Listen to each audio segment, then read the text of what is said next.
Los resultados de los comicios últimos siempre son o tienden a una dispersión generalizada, especialmente de poblaciones que van desde la etapa de adolescentes políticos hasta los viejos políticos, que en las barriadas, en los pequeños cantones, en las pequeñas ciudades y parroquias, en la ruralidad ecuatoriana, ven que sus problemas continúan en el mismo nivel irresuelto y solamente mencionado cada que hay elecciones, se queja la gente. Entonces, el éxito, por ejemplo, de Democracia Sí, apunta a qué virtualidades introducidas en la conformación de un gran partido que está haciéndole falta al Ecuador. Bienvenido, doctor. Muchas gracias por estar aquí. Muchas gracias, Gonzalo. Usted sabe de la admiración que siempre le hemos tenido en este medio de comunicación. Un gran gusto estar aquí y muchísimas gracias por la entrevista, Gonzalo, ¿Por qué le por fue sus tan palabras. bien a Democracia Sí? Yo creo porque fundamentalmente Democracia Sí nace como una propuesta distinta a la forma de hacer política tradicional. La forma de hacer política tradicional se basa en la confrontación, en el enfrentamiento y en hablar mal del otro. Para ponerlo en concreto. Nosotros decidimos construir una organización que tenga como eje el respeto, el diálogo, de hacer política por amor, no hacer política por odio.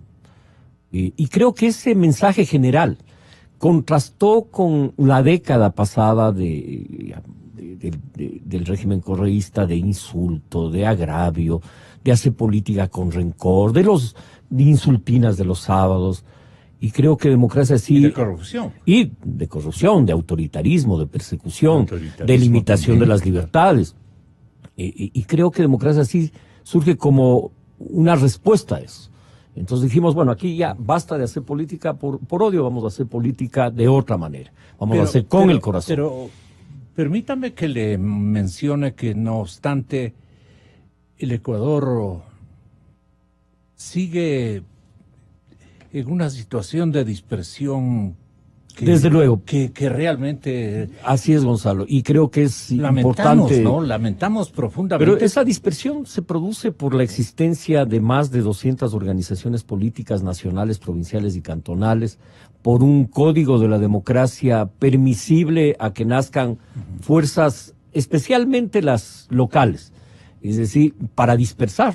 Yo creo que incluso el propio método con el que se designan los escaños para los consejos municipales y para la Asamblea Nacional es un método que favorece al primer votado, al que más votos saca, que es el método de Hont, que no es un método proporcional ni democrático, pero que ese método aplicado en la dispersión a la primera fuerza, no a la mayoría, una primera fuerza puede ser con 20, 30, 35% de votos, le da una alta representación. Yo creo que eso fue deliberado, de dispersar.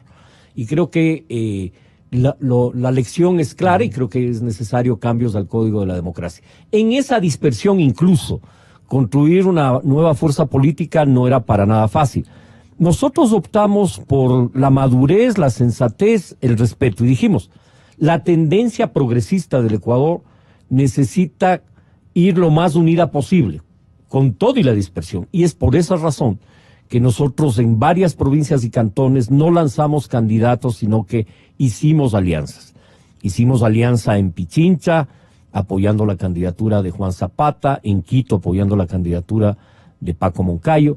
Hicimos alianza en Guayaquil con Jimmy Jairala. Es decir, hicimos alianzas buscando que la tendencia tenga fuerza, pero también participamos con candidatos propios en varias provincias del país y logramos 34 alcaldías, de las cuales 28 son dirigentes de nuestra organización, dirigentes cantonales, provinciales e incluso nacionales, y el resto son aliados a los que apoyamos. En las prefecturas apoyamos igual tuvimos candidatos propios, salimos con buena votación. ¿Cómo cuáles? Por ejemplo, tuvimos una muy buena votación en la provincia de Los Ríos con Héctor Hurtado. Héctor sacó el 15% de la votación provincial. Salimos segundos en la provincia de Esmeraldas con el 24% de la votación con Vico Villasís. Apoyamos la candidatura de Clemente Bravo en El Oro y ganamos las elecciones. Es decir, hay provincias, en el tema prefecturas, nosotros apoyamos 6 candidaturas ganadoras. De esas 6, una de ellas es dirigente de nuestra organización, que es Joana Núñez, que ganó la prefectura de Santo Domingo de los Áchiras, y los otros son prefectos amigos nuestros, aliados nuestros, que estamos en la misma tendencia. Democracia sí está con un Saracay contundente en Santo Domingo. En Santo Domingo ganamos la alcaldía y la prefectura, así fue. Perdone, doctor Larrea. Azuay ganamos 6 alcaldías de 15, somos hoy la primera fuerza política de la Azuay. En el Azuay es... En Manabí ganamos 5 alcaldías. Agrupar así una cosa, capitalizar así una respuesta en el Azuay, me parece que ya eso viene o deviene en un propósito de nuclearización de democracia así al más alto nivel. En cuanto a lo que yo quería preguntarle es, ¿ustedes tienen tratativas o coincidencias con las élites de las ciudades, de las localidades, o es una combinación también de populismo? Porque esas dos características se han dado en los últimos años en la realidad política de nuestro país. Sin embargo, nosotros... Élites y populismo. Tomamos distancia de propuestas populistas, no hicimos campañas demagógicas, planteamos solucionar los problemas centrales de las ciudades, planteamos el problema del agua potable, del alcantarillado, del tratamiento a la basura. Nosotros no hicimos propuestas demagógicas ni ofrecimos el cielo de aquí a 3 meses. Ofrecimos solucionar problemas y vamos a trabajar en la solución de esos problemas con seriedad. Y creo que eso todavía tiene más relevancia, porque no fue una campaña populista, no fue una campaña de ofertas demagógicas ni de regalos. Fue una campaña honesta, seria, de propuestas. También, desde luego, en cada provincia nosotros hemos tenido acercamientos con los dirigentes sociales, con los dirigentes gremiales, con los dirigentes empresariales de las provincias, en función de escuchar sus demandas, en función de entender que el ejercicio de la política es representar los intereses variados de la sociedad, de sociedades diversas como las nuestras. Y creo que tener una posición sensata, pero a la vez entender que es necesario darle al país una propuesta de futuro. Nosotros trabajamos el año pasado la propuesta Ecuador 2020-2030, precisamente para reflexionar cómo debería ser nuestro país, no en el próximo año, sino en los próximos al menos 10 años. Y en ese debate del Ecuador 2020-2030 llegamos a debatir cómo quisiéramos que sea Ecuador, Guayas, Pichincha, Manabí, El Oro, Azuay, en el 2040, en el 2050. ¿Qué problemas hay que solucionar? De movilidad, de problemas ambientales, problemas de convivencia de las ciudades, de las provincias. ¿Y qué país queremos para el futuro? Es decir, yo creo que ese debate alimentó la formación de líderes. ¿Es un partido a largo plazo? Sí, no estamos pensando nosotros en la coyuntura electoral, estamos trabajando para construir una fuerza política que haga política en los próximos 30, 40 años. ¿Con qué carga ideológica? Nosotros nos ubicamos como una fuerza progresista de centro hacia la izquierda, somos una fuerza amplia. Creemos que hay que construir una sociedad de productores y propietarios, creemos que hay que fortalecer una economía dinámica, que hay que construir, que hay que desbrozar el camino para tener una autopista de crecimiento económico que permita que nuestros cientos de miles de productores agropecuarios y cientos de miles de productores, comerciantes, transportistas urbanos tengan cada vez mejores condiciones para que la economía florezca. Se hace, Gustavo? Yo creo que hay que desbrozar el camino primero porque tuvimos una década en que se pusieron muchas trabas al crecimiento económico, que no se entendió. Es que es una década inentendible. Que no se entendió que este país es un país de propietarios y productores y que tener 800,000 unidades de producción agropecuaria es, si se lo hace con inteligencia, es una bendición. Que tener 2.000 o 3.000 propietarios del agro. Aquí tenemos más de 100.000, 115.000 productores bananeros vinculados al mercado mundial. Tenemos 30.000 productores de camarón. Tenemos más de 100.000 productores, pescadores artesanales en nuestras costas. Tenemos en el cacao, en el café, en las flores. Aquí no es que las extensiones de flores son de 30.000 hectáreas. Son de 20 hectáreas, 15, 10, 5, 50. Pero no está todo por hacerse en los emprendimientos mínimos, medios y macros destinados al campo, al procesamiento industrial. No solamente un apego al emprendimiento de servicios. Eso es lo que... Yo creo que hay mucho por hacer, desde luego, pero que no debemos olvidar la base económica pero que ya tenemos. La agenda económica, ¿cuál es de democracia así? Fundamentalmente fortalecer la producción agropecuaria, agroindustrial, industrial, artesanal, turística, fortalecer las exportaciones. Nosotros vemos con mucha alegría que nuestro país, a más de las exportaciones tradicionales de petróleo y minería, fuera de ellas superamos ya los 10.000 millones de exportaciones agropecuarias y agroindustriales, y que eso es un avance histórico significativo, y que eso hay que fortalecer. Ya no somos monoexportadores, es decir, que exportamos solo banano, no, ya exportamos más de 1.000 productos al mundo, y eso es muy importante. Y hay que fortalecer esa producción, incorporando valor agregado, desde luego. Y creemos que para eso hay que hacer reformas legales que nos permitan crecer. ¿Quién debe llevarse de estos 1.000 productos que estamos exportando? En realidad, éramos el famoso país bananero que cubrió todo el espectro velasquista de esos años. Yo creo que es un mérito de la sociedad ecuatoriana, es un mérito... ¿Socialista? No se trata de ¿No es carga ideológica? No es un tema ideológico, es un tema de que nuestros padres, abuelos construyeron también una democracia económica, que a veces no la queremos ver.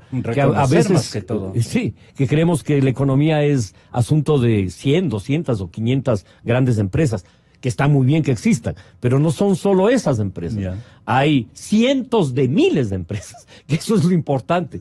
Fortalecer esa economía. ¿Y por qué afloró esta corriente de emprendimientos, de empresas y de gestión de Porque nuestros la sociedad, chicos, que ahora ya son gente posicionada? Ya la sociedad ecuatoriana fue una sociedad excluyente, una sociedad racista, una sociedad que no admitía la inclusión social. Y las fuerzas progresistas, pues no habían otras, las otras querían mantener la sociedad como tradicional porque les iba bien a 1.000 familias. Así es. Esos cambios, como la reforma agraria, fueron cambios vitales. Una seguridad social que permitió el acceso a la vivienda de decenas de miles de ecuatorianos, de cientos de miles realmente. Mire usted los errores que comete el expresidente Correa cuando se inventa la ley de plusvalía y cree que la propiedad en el Ecuador, la propiedad me refiero de vivienda y tierra, es de una minoría. No. Aquí pagamos más de 4 millones de ecuatorianos impuestos prediales. Esta es una sociedad de propietarios. Y hay que fortalecerla así, no una sociedad piramidal, sino una sociedad horizontal, donde la gente y las familias puedan vivir con dignidad y fortalezcamos los emprendimientos, no los satanicemos, al contrario, apoyo en mercado, apoyo en tecnología, apoyo en financiamiento. Ese es deber del sector público, dinamizar esa economía y no obstruirla.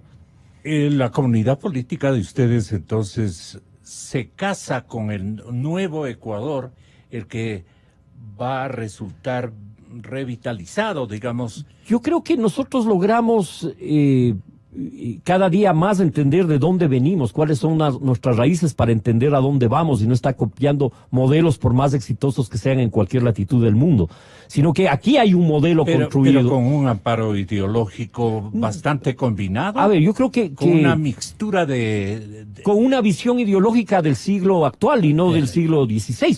Es decir, democrática, profundamente democrática, respetuosa de los derechos humanos, que hay que construirlos además porque muchos de ellos son todavía de declaración de principios, libertad, plena libertad, crecimiento económico, desarrollo económico, inclusión social, que es el otro gran problema que sufre nuestra nación y que nos hemos dado pelea en ese tema. Mire, el tema de la mujer. Gran parte de la violencia en nuestro país es violencia intrafamiliar. Violaciones, abusos, insultos, degradación, asesinatos de nuestras madres, de nuestras hermanas, de nuestras hijas. Ya basta.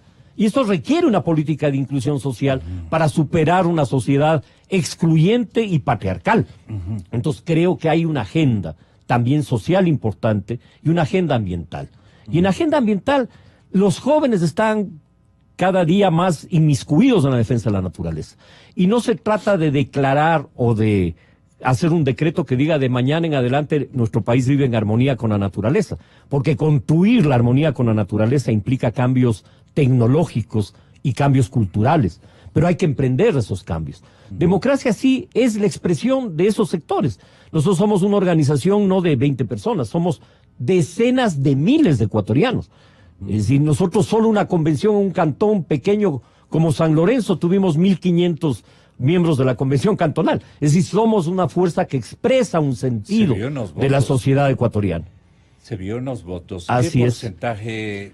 Nosotros obtenemos en promedio nacional una votación superior al 1.200.000 votos, en alcaldías 1.450.000, en concejales 1 millón aproximadamente similar a la de alcaldías. ¿A usted le sorprendió? Porque No. A un montón de gente A nos mí sorprendió. me dio tristeza no haber triunfado con nuestros aliados en Quito y Pichincha, que no haya ganado el general Moncayo. Nos dio, también pensábamos que en Esmeraldas podíamos ganar la prefectura con Vico Villasís. Ganamos 2 alcaldías en Esmeraldas, pero salimos segundos en la prefectura. Y en ese sentido, sí, ¿Cómo nosotros... están en mi provincia? No me he fijado. En Imbabur hicimos alianza, apoyamos la candidatura del actual prefecto de Pablo Jurado. Pablo ganó con cerca del 50% de la votación en una mega alianza. Si Pablo es de la tendencia progresista, desde luego, y por eso lo apoyamos, porque también hicimos ese ejercicio. Nosotros no lanzamos candidatos como hicieron otras fuerzas, a nuestro juicio equivocadamente. Nosotros en Imbabura podíamos tener candidato, dijimos no. Si lanzamos candidato, Pablo puede no ganar, apoyemos a Pablo. Y lo mismo hicimos en el Carchi con Guillermo Herrera. Nosotros teníamos a Willinson Serrano como candidato, cantante y un hombre comprometido con el país y la provincia. Y Willinson depuso la candidatura y apoyamos a Guillermo Herrera. Guillermo ganó con más del 60% de la votación. Es decir, tampoco es que nosotros nos lanzamos a buscar un espacio sin respetar los espacios de las fuerzas aliadas, de las fuerzas afines del progresismo. Lo que hicimos fue apoyarles también. Aquí en Pichincha no lanzamos candidato a prefecto. Andrés Valdivieso depuso su candidatura para apoyar la unidad y la alianza con Paco Moncayo y Lidé, en la Izquierda Democrática, y apoyamos al capitán Zapata, a Juan, y apoyamos al general Moncayo. Es decir, tampoco es una fuerza política sectaria que cree que es el hoyo del cake, sino que entendemos que esto es un proceso de unidad de las fuerzas progresistas y no solo de las fuerzas progresistas. El país requiere acuerdos mínimos de gobernabilidad de todas las fuerzas políticas. El país requiere sensatez. No podemos dinamitarle al Ecuador. Tenemos que actuar con sensatez. ¿Qué momento estamos viviendo con el país político, con el país productivo y con el país de las ideas? Yo creo que estamos saliendo lentamente de un frenazo que tuvo la economía ecuatoriana. Frenazo por una visión ideologizada y boba de la economía, que no dinamizó el crecimiento real de la economía, sino que vivió del endeudamiento externo. La economía ecuatoriana creció, sí, por el endeudamiento y por el buen precio del petróleo, pero no se desarrolló. Pero ahora estamos autoembargados. Eso implica, y por eso es fundamental que el país vaya recuperándose, y va recuperándose. La industria de la construcción... ¿Es necesario un estatuto ideologizado que cambie, digamos, este escenario? No, yo creo que la ideología sirve para tener claro los principios. Yo creo que el principio del bien común, el principio de la inclusión, pero la ideología no sirve para resolver la cotidianidad. En la cotidianidad los principios son orientadores, sin duda. No es lo mismo construir un puente para beneficiar en un cantón X a un solo sector de la ciudad que beneficiar a la mayoría. Creo que sí hay una carga ideológica, incluso en obra pública. Pero no es ese el problema fundamental. El problema es cómo desatamos un proceso de crecimiento económico. Con la eliminación de la ley de plusvalía el año pasado, cuando en la consulta popular ganamos las fuerzas que queremos el crecimiento y la democracia, la industria de la construcción lentamente empezó el año pasado ya a crecer. Este año va a crecer más y eso es importante. Por eso creo que es un proceso de transición, Gonzalo, de transición económica. Tenemos que recuperar el fortalecimiento de la economía y para eso el Estado tiene que ser facilitador del crecimiento económico. Tenemos que construir una autopista donde podamos crecer económicamente. Y en la política tenemos que fortalecer la institucionalidad. No puede ser que se haga política o que se administre justicia como sucede en nuestro Ecuador bajo intereses politiqueros. Necesitamos instituciones sólidas, confianza en la administración de justicia y estos son cambios que tenemos que seguir empujando. Algunos se han hecho, pero todavía falta mucho más por hacer.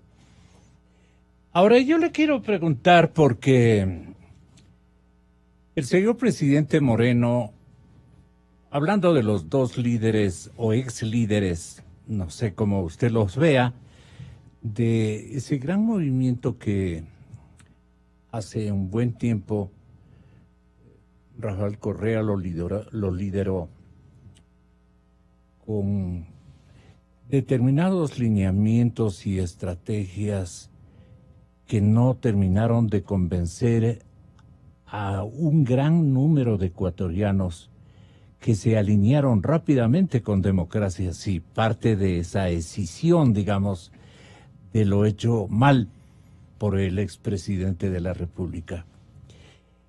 Y se inventa un sistema de espionaje electrónico y contrata o encuentra en el camino a un hacker al cual el presidente Moreno, el rival de temporada del expresidente Correa, el señor presidente Lenín Moreno le trata de hacker miserable y malcriado en una intervención en la ciudad de La Tacunga.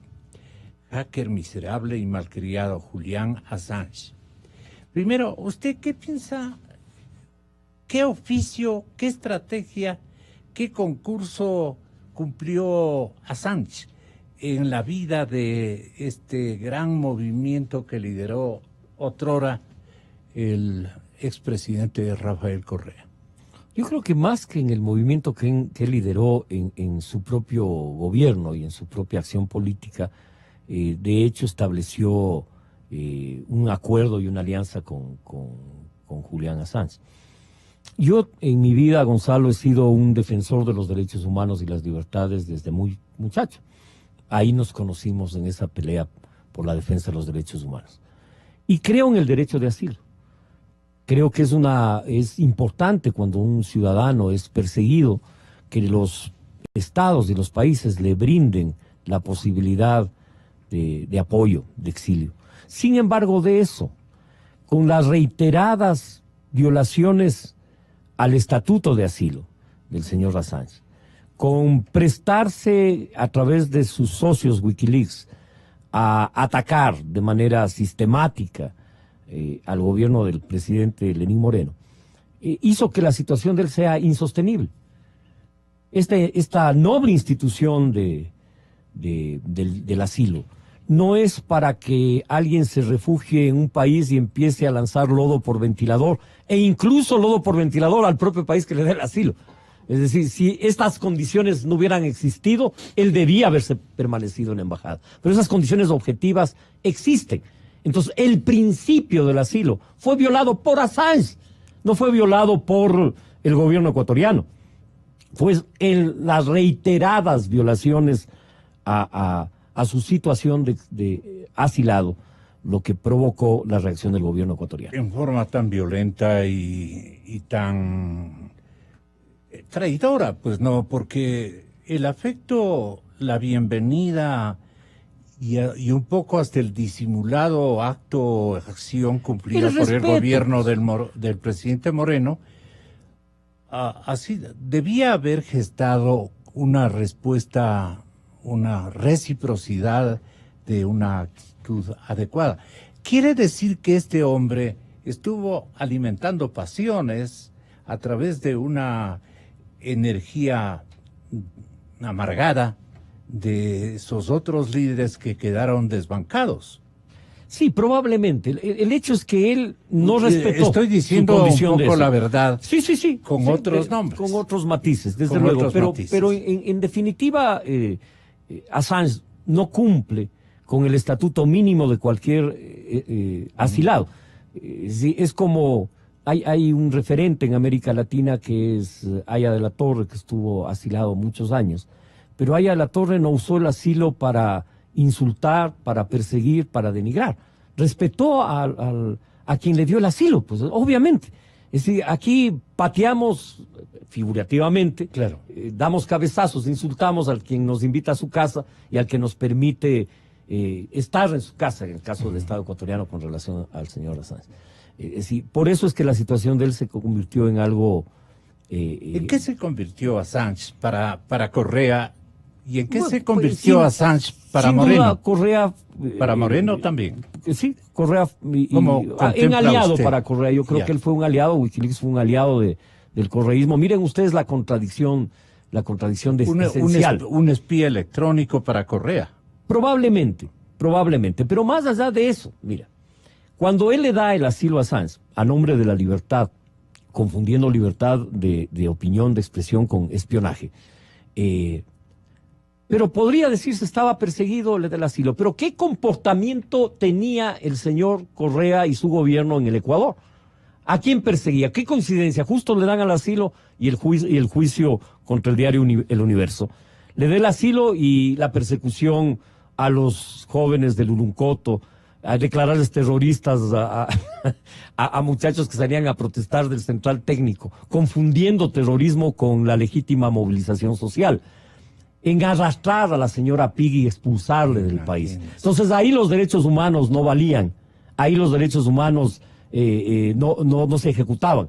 Sin embargo, para el señor Assange no se practicaban correctamente. Es decir, yo creo que ahí hay la doble moral, el doble discurso de el expresidente y de sus pupilos.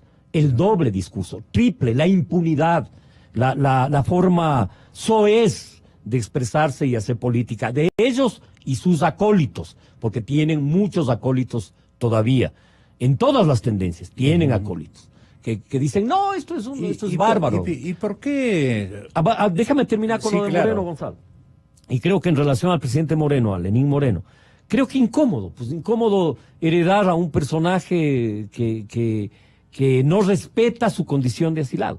Y creo que esa incomodidad terminó con decirle hasta aquí llegó, porque creo que ya no fue un hecho, yo creo que fue una serie de hechos que colmaron la paciencia, no solo del presidente, yo creo que era ya un clamor de muchos sectores sociales. Aquí lo decían todos los días. Exactamente, ya era un clamor, y creo que había que actuar con prudencia y creo que el gobierno finalmente no tenía sino que hacerlo, había un callejón sin salida.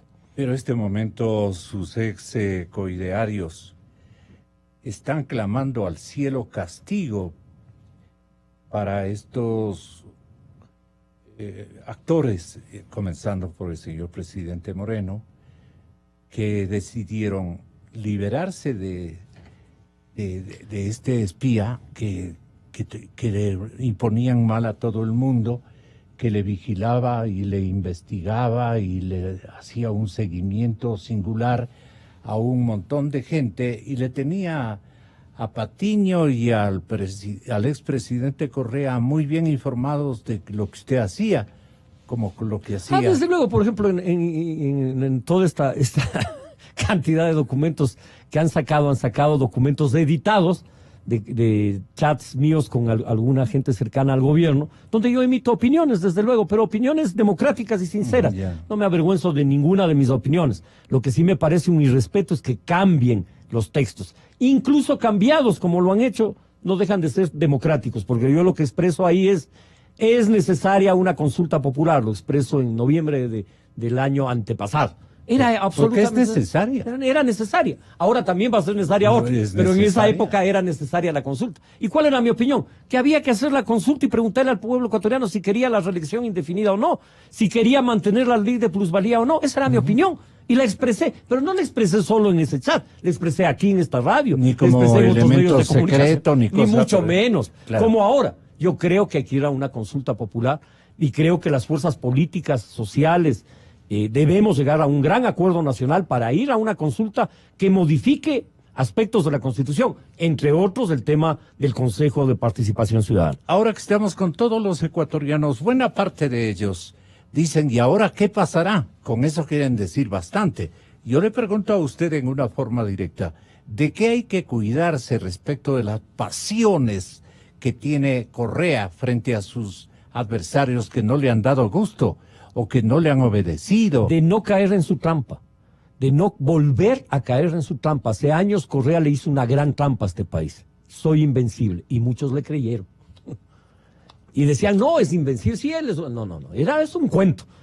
Había que derrotarlo y le derrotamos. ¿Le cayó un domingo 7 que él no esperaba? Y creo que sí. Pero igual este pueblo lo iba a derrotar igual, de una u otra manera. Creo que eso es lo importante, que él era derrotable. Le estoy pidiendo que tenga la bondad de hablarnos de los peligros que este momento un Correa resentido tiene para el país. A eso me voy a referir. Sí. Por eso digo, no hay que caer en las trampas de él. El peligro son las trampas.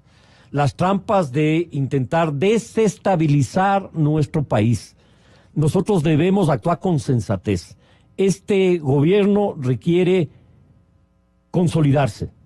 No se puede bombardearle a este gobierno. No se puede caer en las injurias y en las trampas del correísmo. El gobierno tiene cosas que cumplir, desde luego. En esa agenda está apoyo al crecimiento económico. En esa agenda en lo económico, en lo político está fortalecimiento de la institucionalidad democrática, respeto pleno a las libertades y a los derechos ciudadanos. En política internacional está alianzas de amistad con todos los pueblos y países del mundo y no sectarismo bobo de quedarse con 4 amigos y aislarse del planeta. En esa política está inclusión social, está el programa de vivienda. Y no caer en la trampa de que vayamos a una muerte cruzada, vayamos a una constituyente. ¿Por qué digo esto? Porque el país requiere estabilidad. Miren, si no hay estabilidad, la economía no se va a recuperar. Si no hay estabilidad, los avances democráticos que hemos logrado en estos meses, en este año y medio, pueden retroceder. Tenemos que tener claro que el país requiere acuerdos mínimos. No se trata de no criticar al gobierno. Se trata, para aquellos que son críticos, se trata de que debemos tener acuerdos básicos y mínimos como país, para este gobierno y para que el que venga. El país requiere estabilidad. No podemos jugar a bombardearle el país cada mes o cada semana y lo peor de todo es que es lanzando lodo por ventilador, para no decir otra palabra. Es decir, tratando de desestabilizar, el presidente este sábado se va del país y no va a volver. ¿Qué es eso? Desestabilización. Está enfermo y el presidente no está enfermo. El presidente tiene una discapacidad y todavía hay ecuatorianos que creen que está enfermo. No, el presidente lo que es que no puede caminar, eso es todo. Es como que un ciudadano no tenga un brazo. Claro. Por eso no es que está enfermo. A Correa le va a interesar polarizar a nuestra nación, a nuestra sociedad. Y entonces él va a proclamar que hay un traidor y que él se ha mantenido en la línea. ¿Y traidor por qué? Porque su asesor y fundador de Wikileaks espiaba a todo el mundo y le tenía contento con sus reportes. Valiente la acción del presidente, porque frente incluso a las amenazas demuestra valentía al presidente Moreno, frente a las amenazas de estos señores, porque eso es valentía. Y creo que no hay que caer en la trampa del correísmo, de Correa y sus acólitos, es decir, ellos van a intentar incendiar el país por esto o por cualquier razón. Así es. ¿Ya? Ahora se inventan que la seguridad social va a subir a 80 años, eso es falso. La seguridad social se mantiene porque es una conquista y un derecho adquirido. Lo que hay que buscar es cómo resolvemos el problema de la seguridad social en diálogo nacional. ¿Qué medidas hay que adoptar para que esa seguridad funcione mejor? Para que la jubilación, que es la base de la seguridad social, se respete y que nuestras personas de mayores de edad, de jubilados, tengan sus derechos garantizados. Y creo que ahí se requiere un diálogo, pero ahí hay Satanás que dice, no, cualquier cosa que se quiera hacer, ellos van a tergiversar la verdad. Pero ¿no cree usted que ha llegado el momento ya definitorio de esta situación, de saber con quién va a seguir trabajando Moreno? en el ejercicio A ver, de la el presidente presidencia, Moreno ha planteado... tiene que inventariar los cuadros que le están haciendo bien y los que le están haciendo trampa. El presidente Moreno ha planteado algo que me parece muy importante, que es un diálogo que en campaña electoral era muy difícil, porque en la campaña, en la disputa, a veces se exasperan las diferencias y por el interés de ganar no es posible el diálogo, lamentablemente, porque falta todavía madurez política, que no es un tema de edad, por cierto, porque hay gente de mucha edad que sigue creyendo que el tema es confrontar. No, el tema es cómo acordamos un país, cómo acordamos el país en el que vamos a estar juntos, nosotros, nuestros hijos, nuestros nietos y bisnietos. Un país en democracia. Exactamente, en libertad, en democracia, en progreso. Y en ese sentido, el presidente planteó diálogo nacional. El diálogo nacional es imprescindible hacerlo. Hay que acordar un mínimo de gobernabilidad para los próximos años. Creo que hay que acordar una consulta popular. Creo que hay que acordar una política económica de progreso y desarrollo y aspectos mínimos de inclusión social. Mira, la educación no puede seguir de espaldas a la producción. Necesitamos que la educación esté vinculada a los procesos productivos parroquiales, cantonales, provinciales en todo el país.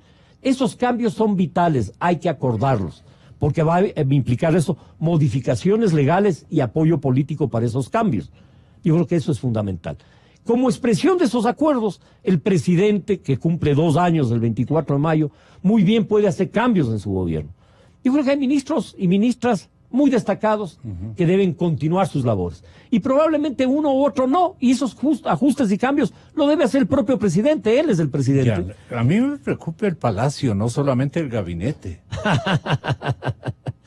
Yo creo que esos cambios que el presidente pueda optar para que ese acuerdo nacional se exprese, no implica el toma y daca, me apoyas y yo te doy tal puesto. No se trata de eso. Se trata de que sensatamente acordemos todos los sectores políticos y sociales del país y empresariales una agenda mínima. 3, 4 acuerdos que empujemos todos y que el país salga adelante. Y la cosa se resuelve. Desde luego, ¿a quién no le conviene, a qué ecuatoriano sensato no le conviene que los próximos 2 años de este gobierno se consolide, que tengamos elecciones transparentes, libres, democráticas de aquí a 2 años, elijamos al nuevo presidente o presidenta de la República con reglas claras, aprendiendo también de los errores de este propio Consejo, corrigiendo esos errores para que no tengamos sospecha de que nos roban en las juntas receptoras del voto nuestros votos, que es una sospecha que nosotros también tenemos. Sí. Ya, pero no vamos a incendiar el país. Lo que queremos es que esos incendios y esos anuncios de incendios no le hacen bien a la democracia, no le hacen bien al país, que es necesario actuar con moderación, con sensatez.